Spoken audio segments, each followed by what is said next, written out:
Dusun Sarah Raja, Desa Lubuk Pusaka, Kecamatan Langkahan, Kabupaten Aceh Utara masih jauh dari kata merdeka. Pasalnya, hingga saat ini belum ada sekolah dasar, sehingga anak-anak warga di dusun terpencil itu terpaksa naik perahu untuk bisa mendapatkan pendidikan dasar ke Dusun Sarah Gala, Gampung Sah Raja, Kecamatan Pantai Bidari, Kabupaten Aceh Timur. Sebagai calon penerus masa depan bangsa yang belum mendapatkan akses pendidikan layak dan mudah, anak-anak tersebut harus berjuang keras agar mendapatkan pendidikan di tingkat dasar.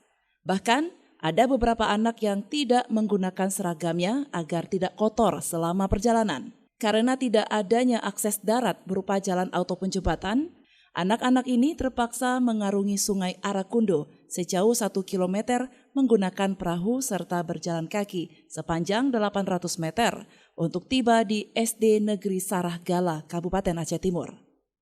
Durani, salah satu warga yang saban hari mengantarkan anaknya ke sekolah, mengeluh dengan kondisi yang mereka rasakan saat ini. Dirinya mengatakan sangat khawatir ketika anak-anak setiap pagi berangkat ke sekolah dengan menyeberangi sungai. Durani menyebutkan, jika menggunakan perahu, harus membayar sebesar Rp200.000 per bulan dari masing-masing orang tua siswa sebagai pengganti bahan bakar minyak. Bayar. 200 satu bulan ya. Kan itu siap ya. Jembatan. Iya butuh kali kan di sini ya. Kalau memang bisa kan rumah sekolah, memang enggak anaknya sedikit ya.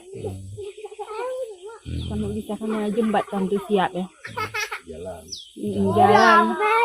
Dari nak keluar. Pihaknya berharap adanya akses jalan dan jembatan yang layak sebagai penghubung Sarah Raja dan Sarah Gala hingga ke Desa Lubuk Pusaka.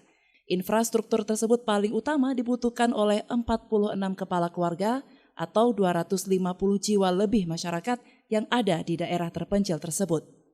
Dari Aceh Utara, Tim Liputan melaporkan untuk Puja TV Aceh.